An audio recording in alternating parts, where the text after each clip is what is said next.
I'm talking to Nebraska pet owners. Do you know how our state ranks when it comes to overweight pets? Well, you might be surprised to learn that being overweight isn't just a problem for humans, but for pets too.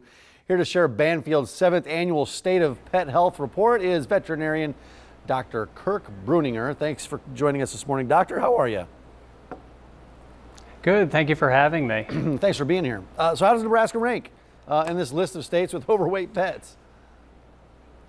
Well, for both dogs and cats, Nebraska actually ranks second, and so very high up on our list.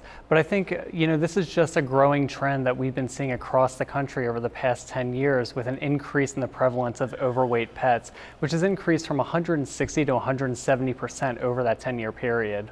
Wait, so you're saying Nebraska is second when it comes to fat pets? Is that what you're saying? We have the fattest pets, the second fattest pets in the United States? The second fattest pets in the United States. Although there's a number of things that people can do about that at home.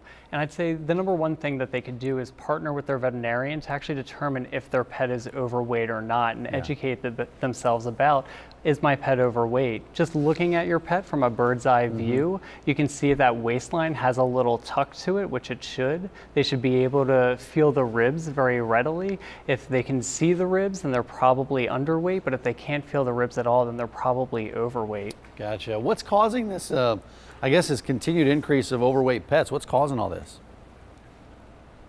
So we don't know exactly what is contributing to this trend. However, we do know that more and more over time, pets have been considered part of the family.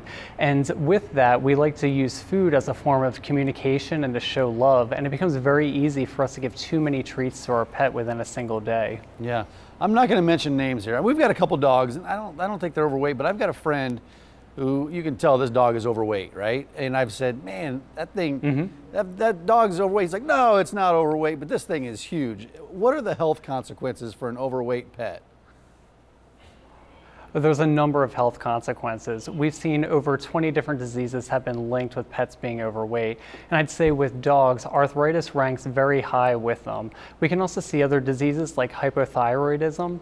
In cats, diabetes is a big concern for us as well. So it's very important to, even if it's just a few pounds, to get those few extra pounds off and really improve their quality of life.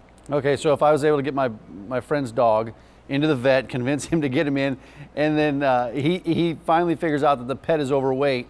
What advice do you have for pet owners to help shed some pounds from their cat or dog? I think the biggest thing for people to realize is that small changes can have big benefits long term. And so even just increasing the number of walks per day for a dog or decreasing the amount of food just by a little bit that's given during the day is going to have a big impact on their weight long term. Yeah, it's good information. And I think you just don't realize, because like you said, maybe you're feeding your dog 2 cups of food a day when it maybe should only be getting a cup or a cup and a half. That can make a big difference, can't it?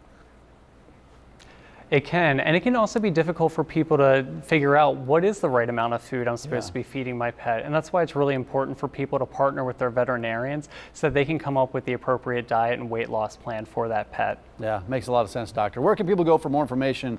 Because there's this whole State of Pet Health report, and I know there's some, for example, our friends in Iowa are probably watching our show today. Where can they go for that information?